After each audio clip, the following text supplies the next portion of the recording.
हाँ तो बच्चों, आज का हमारा टॉपिक है संधारित्र। ठीक है, इसके पहले हमने धारिता के बारे में पढ़ा था। आज हम संधारित्र के बारे में पढ़ रहे हैं, ये क्या होता है। तो कुछ बातें संधारित्र से रिलेटेड आप समझ लो। पहली बात तो संधारित्र एक ऐसी युक्ति है जिसमें आवेश तथा ऊर्जा का संग्रहण किया जाता है। आवेश और ऊर्जा को क्या किया जाता है? संग्रहित किया जाता है। ये तो पहली बात। सबसे पहले आपसे यही पूछा जाता है कि संधारित्र का उपयोग क्या है। तो संधारित्र एक ऐसी युक्ति है जिसमें आवेश तथा ऊर्जा को संग्रहित किया जाता है। अब क्यों किया जाता है वो समझो।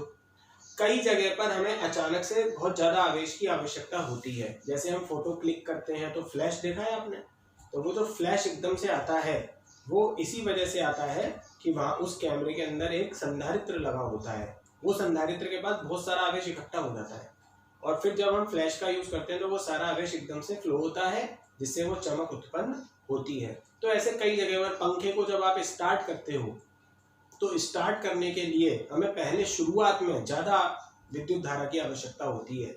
वो 220 वोल्ट की सप्लाई से स्टार्ट नहीं हो सकता। तो पंखे में भी आपने देखा होगा जिसको कंडेंसर बोलते हैं, कैपेसिटर, वो भी एक संधारित्र ही होता है। ठीक है, उसको जनरल भाषा में कंडेंसर बोला जाता है। हम बार बार चेंज कराते हैं ना कंडेंसर, तो वो कंडेंसर एक संधारित्र है। अगर वो संधारित्र नहीं होगा तो पंखा मोशन करना बंद करेगा, करेगा ही नहीं। अगर वो खराब हो जाएगा तो, या फिर बहुत हल्का धीरे धीरे चलने लग जाएगा। तो पंखे को स्टार्ट करने के लिए एकदम से हमें बहुत ज्यादा आवेश की आवश्यकता होती है। वो आवेश हमें सप्लाई से नहीं मिल सकता, स्विच से नहीं मिल सकता डायरेक्ट। तो वो क्या करता है, जो संधारित्र होता है वो उस आवेश को एकत्रित करके रखता है, बहुत सारे आवेश को। और जब हम पंखे के स्विच को ऑन करते हैं तो वो अपना सारा आवेश एकदम झटके से फ्लो करता है, जिससे पंखा स्टार्ट हो जाता है। फिर स्टार्ट होने के बाद वो सप्लाई से चलता रहता है। तो कई जगह पर हमें देखा आपने कि कई जगह पर हमें एकदम से अचानक से बहुत सारे आवेश की आवश्यकता पड़ती है, उन जगह पर संधारित्र का प्रयोग किया जाता है। तो संधारित्र क्या है? आवेश और ऊर्जा को संग्रहित करने की एक युक्ति है। अब आवेश को अगर ये संग्रहित कर रहा है तो इसकी धारिता बढ़ानी पड़ेगी, इसकी धारिता ज्यादा होनी चाहिए, तभी तो जिसकी धारिता जितनी ज्यादा होगी उतना ही ज्यादा आवेश को संग्रहित कर पाएगा। तो इसकी धारिता को बढ़ाने के लिए इसके आकार को नहीं बढ़ाया जाता, क्योंकि आकार को बढ़ा देंगे तो ये बहुत बड़ा हो जाएगा। हाँ, कुछ और किया जाता है। ये जो फॉर्मूला होता है C = Q/V, इससे इसकी धारिता बढ़ाई जाती है। भाई हम आकार बढ़ा के भी धारिता बढ़ा सकते हैं, हमने पिछले वीडियो में देखा था। जैसे जैसे जितना बड़ा संधारित्र होगा उतना ही उसकी धारिता ज्यादा होगी। पर ये काम हम संधारित्र में नहीं करेंगे, हम इससे बढ़ाएंगे धारिता। कैसे? आवेश को तो हम नियत रख देंगे और विभव को हम कम कर देंगे। तो विभव को कम करते धारिता में वृद्धि हो जाएगी। तो संधारित्र की धारिता इस प्रकार से बढ़ाई जाती है। तो संधारित्र में दो बातें याद रखनी है। पहली बात कि संधारित्र का काम क्या है, यूज क्या है, उपयोग क्या है। उसका उपयोग है आवेश और ऊर्जा को संग्रहित करना।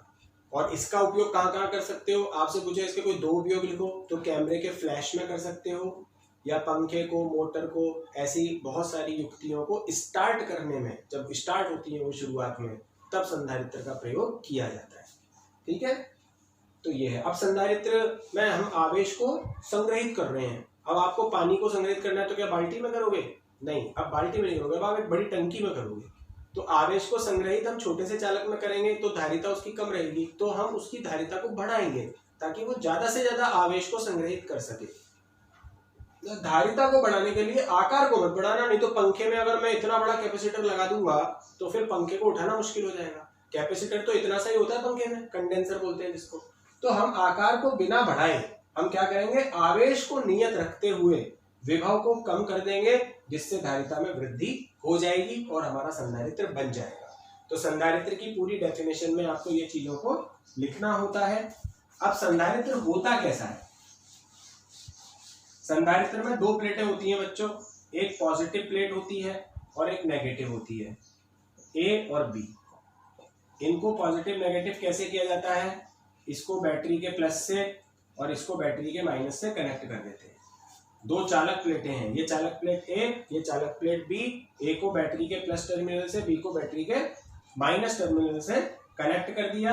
अब अगर आप कनेक्ट करके, ये पॉजिटिव हो गई, ये नेगेटिव, अब अगर आप इस बैटरी को हटा भी लो तो भी ये प्लस माइनस अपने आप ऐसे के ऐसे ही रहेंगे और आपका एक संधारित्र निर्मित हो जाएगा।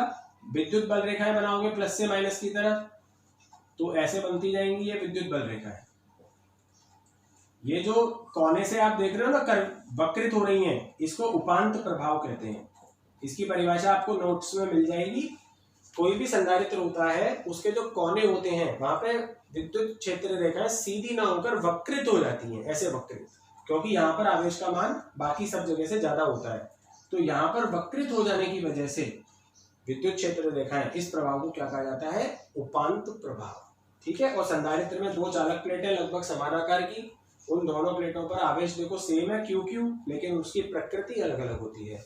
तो दो समान आकार की चालक प्लेटों से मिलकर बनता है ये, जो कुछ दूरी पे व्यवस्थित होती है, डी दूरी पे, और दोनों पर आवेश परिमाण में समान होता है लेकिन प्रकृति में विपरीत होता है। इस चालक प्लेटों के युग्म को ही हम कहते हैं संधारित्र।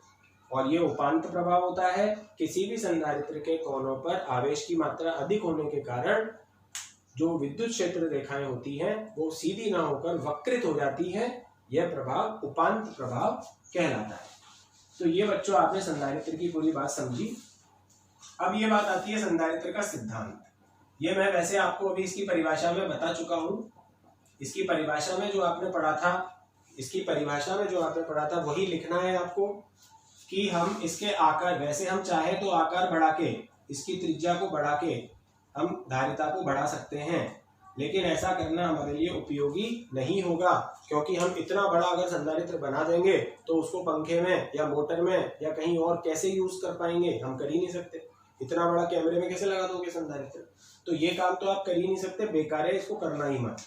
हाँ, आप इस फॉर्मूले का प्रयोग करते हो C बराबर Q बटा V का। इसमें Q को क्या करोगे? अभी बताया था ना मैंने आपको, Q को नियत आवेश, किसी भी चालक प्लेट का आवेश नहीं बदलना चाहिए। हाँ, उसके विभव को कम कर दोगे, और कम करते क्योंकि ये व्युत्क्रमानुपाती का संबंध दिख रहा है C और V में, V नीचे आ रहा है C ऊपर, तो V अगर कम होगा तो C अपने आप अधिक हो जाएगा और धारिता बढ़ जाएगी। ये है संधारित्र का सिद्धांत। इस वाले फॉर्मूले से हम धारिता को बढ़ाते हैं, इसी को हम संधारित्र का सिद्धांत कहते हैं।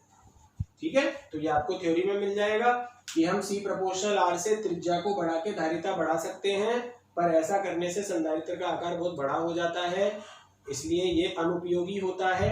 तो हम C बराबर Q बटा V से Q को नियत रखकर V के मान को कम कर देते हैं, जिससे धारिता का मान बढ़ जाता है, और यही संधारित्र का सिद्धांत है। अब ये काम होगा कैसे?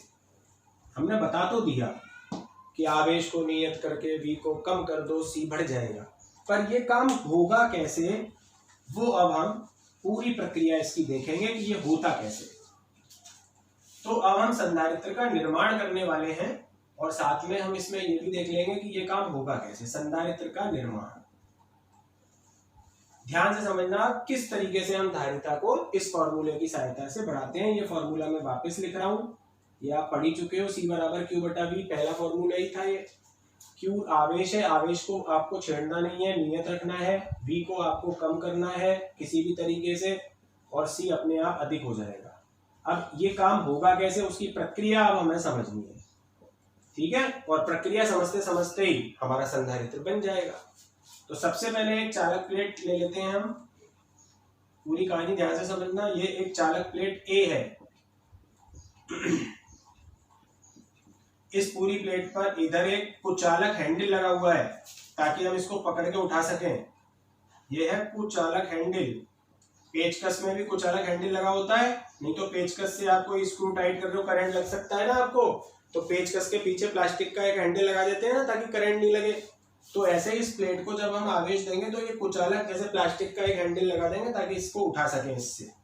अब इस पूरी प्लेट को हमने आवेश दे दिया, और इसको आवेश दे दे के इसको फुल कर दिया। अब इसने आवेश लेने से मना कर दिया। अब इस प्लेट ने आवेश लेने से मना कर दिया। जैसे बाल्टी में पानी भरोगे तो क्या भरते ही जाओगे, एक लिमिट पर आके पानी फैलने लग जाएगा, तो उतना मतलब बाल्टी फुल हो गई। उसी प्रकार से हमने इस चालक प्लेट को आवेश दे देकर फुल कर दिया। अब ये आवेश नहीं ले रही है, स्पार्किंग हो रही है, यानी हमने इसकी धारिता के बराबर इसको आवेश दे दिया है। अब हम चाहते हैं कि ये और आवेश ग्रहण करे। तो अब हम क्या करते हैं, अब सुनो ध्यान से। सबसे पहले इस चालक प्लेट के समीप, ये ए चालक प्लेट थी, ये प्लस इस पर पूरे पर आवेश था, ये प्लस आवेश था इस पर। अब इस चालक प्लेट के समीप हम एक अन्य इसी आकार की अनावेशित चालक प्लेट लाते हैं बी। बात को समझना, मैं क्या कह रहा हूं, दोनों का आकार समान होना चाहिए और ये अनावेशित होनी चाहिए, निरावेशित, अनावेशित, कुछ भी लिख सकते हो। अनावेशित चालक प्लेट बी, ये इसके पास में लाके रख दिया बस हमने। ये तो थी, एक प्लेट लाए इसी जैसे आकार की और इसके पास लाके रख दी। अब इसके पास लाके रखने पे क्या होता है, प्रेरण होता है। क्या होता है, प्रेरण। पढ़ा था आपने फर्स्ट चैप्टर में प्रेरण। प्रेरण नहीं पढ़ा था, कोई बात नहीं, अभी समझ लो क्या होता है। अब ये जो प्लस आवेश है ये क्या करेगा, इसके इलेक्ट्रॉनों को आकर्षित करेगा, क्योंकि ये कैसी प्लेट है, चालक, और चालक में इलेक्ट्रॉन होते हैं, चालक में इलेक्ट्रॉन होते हैं। वो इलेक्ट्रॉनों को ये प्लस जो आवेश है वो खींचेगा और खींच के वो इलेक्ट्रॉन एक जगह पर इकट्ठे हो जाएंगे, हो गए इकट्ठे, और दूसरी तरफ इलेक्ट्रॉन की कमी हो जाएगी, मतलब दूसरी जगह प्लस आवेश आ जाएगा। तो इस पॉजिटिव प्लेट ने क्या करा, माइनस को क्या करा, खींचा, तो इस तरफ आकर्षित होकर माइनस इकट्ठा हो गया इस तरफ, और उधर माइनस की कमी हो गई तो दूसरी तरफ क्या आ गया, प्लस आवेश। इसी प्रक्रिया को क्या कहते हैं, प्रेरण। प्रेरण से किसी भी वस्तु, निरावेशित वस्तु का एक सिरा पॉजिटिव और एक सिरा नेगेटिव हो जाता है। ये आपने पहले पढ़ चुका है फर्स्ट चैप्टर में, आप जाके वहां पर दोबारा भी देख सकते हो। अब ऐसा क्यों किया हमने और ऐसा करने से क्या कुछ हुआ, समझो। यहाँ पे एक बिंदु है P। अब ये कैसी प्लेट है, धनावेशित। तो ये धनावेशित प्लेट धनावेशित विभव उत्पन्न करती है। मान लो इस बिंदु पर कितना विभव उत्पन्न कर रही है प्लेट ए, प्लस VA। धनावेशित प्लेट धनावेशित विभव उत्पन्न करती है, ऋणावेशित प्लेट ऋणावेशित विभव उत्पन्न करती है। तो इसने कितना विभव उत्पन्न किया, VA। अच्छा, इसमें भी बात कर ले, यहाँ बिंदु P था, ये कैसा उत्पन्न कर रही है, धनावेशित प्लस VA, और इधर भी इसने कितना किया, प्लस VA। लेकिन अब इसके साथ ये प्लेट और आ गई है, तो इसकी जो ऋणावेशित सतह है वो कितना विभव उत्पन्न करेगी, माइनस VB, और इसकी जो धनावेशित सतह है वो कितना उत्पन्न करेगी, प्लस VB। ये दोनों सतह लगभग बराबर विभव उत्पन्न करती है, बस एक नेगेटिव होता है और एक पॉजिटिव होता है। यहां पर तो केवल प्लस VA था क्योंकि इसके पास कोई दूसरी प्लेट नहीं थी। यहां पर इसके पास एक और प्लेट आ गई तो इसने धनात्मक विभव उत्पन्न किया। इस प्लेट ने दोनों विभव उत्पन्न किए, ऋणात्मक भी और धनात्मक भी। ये कट जाएंगे आपस में और टोटल विभव अभी भी उतना ही आएगा, कोई फर्क नहीं पड़ा। यहां लिख देता हूं मैं, कोई फर्क नहीं पड़ा, कोई प्रभाव नहीं पड़ा। तो फिर हमने इसको लगाया क्यों, जबरदस्ती। अभी तो जबरदस्ती लगा दिया है, कुछ भी नहीं हुआ अभी इफेक्ट। एक बात और मैं कर देता हूं, यहाँ पे मैंने इसको कितना आवेश दिया था, प्लस Q। यहां पर भी उतना ही आवेश है, मैंने आवेश के साथ कोई छेड़खानी नहीं करी, जितना आवेश था उतना ही है, मैंने आवेश को निकाला नहीं है, उतने का उतना है। हाँ, यहाँ पे जो नए आवेश आ गए, ये माइनस Q, उतना ही आवेश आ जाएगा क्योंकि आकार समान है, और ये प्लस Q, ये आवेश यहाँ पे और आ चुके हैं। ठीक है, अब हम चलते हैं नेक्स्ट स्टेप में कि नेक्स्ट स्टेप में क्या होता है। तो नेक्स्ट स्टेप में ये है प्लेट A और ये है प्लेट B। अब नेक्स्ट स्टेप में हम जो करने वाले हैं वही सब कुछ कर देगा और ये सब कुछ यहां से ये समझ में आ जाएगा। क्या होगा आप सुनो, ये पॉजिटिव प्लेट थी, सॉरी नेगेटिव थी, ये नेगेटिव सिरा था इसका, ये पॉजिटिव सिरा था। ठीक है, इसके चार्ज को मैं बाद में बनाऊंगा। मैंने इसके पॉजिटिव सिरे को पृथ्वी से एक तार से जोड़ दिया, मतलब मैंने भू संपर्कित कर दिया। पृथ्वी से एक वायर यहां से टच किया और पृथ्वी में डाल दिया। पृथ्वी क्या करती है, पृथ्वी आवेश को ग्रहण कर लेती है। अब ये देखो, ये प्लस आवेश पूरा पृथ्वी में चला जाएगा। जिस सिरे को आपने जोड़ा था वो पूरा आवेश पृथ्वी में चला जाएगा। यहां पे कौन सा आवेश बचेगा, माइनस। और ये जो पूरा आवेश था पूरी प्लेट पर, वो सब एक जगह पर इकट्ठा हो जाएगा। ऐसा क्यों हुआ उसके बारे में थोड़ा सा मैं बताऊंगा। देखो यहां पर तो क्या था, ये जो माइनस था वो इसको आकर्षित कर रहा था, ये जो प्लस था वो इसको प्रतिकर्षित कर रहा था।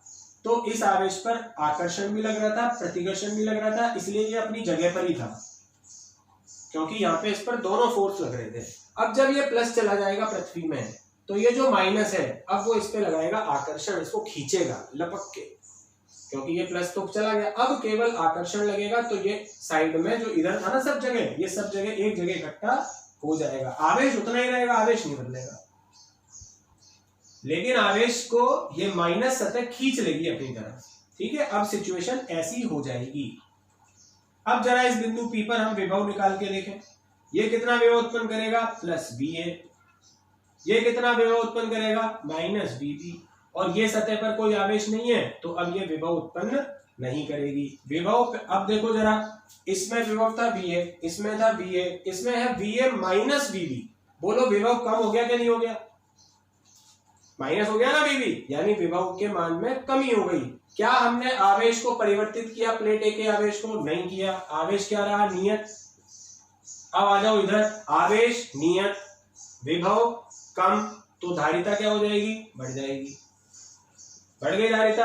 इस प्रकार से हमारा ये संधारित्र का निर्माण हो चुका है। इस संधारित्र को हम कहते हैं समांतर प्लेट संधारित्र, और इंग्लिश में कहते हैं पैरेलल प्लेट कैपेसिटर, ये इसको इंग्लिश में कहते हैं। ठीक है, एक बार वापस रिपीट करता हूं मैं, पूरी कहानी ध्यान से समझना। सबसे पहले चालक प्लेट A लेकर उसको आवेश दे दिया। अब इस चालक प्लेट के समीप समान आकार की निरावेशित अन्य चालक प्लेट B लाए।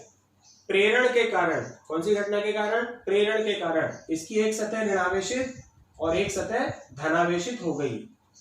अब हमने प्लेट B के धनावेशित सतह को पृथ्वी से संपर्कित कर दिया, भू संपर्कित कर दिया, तो ये जितना भी धनावेश था वो सारा पृथ्वी में चला गया। ये ऋणावेश क्यों नहीं गया, क्योंकि इन दोनों के बीच लग रहा था आकर्षण, ये नहीं जाएगा।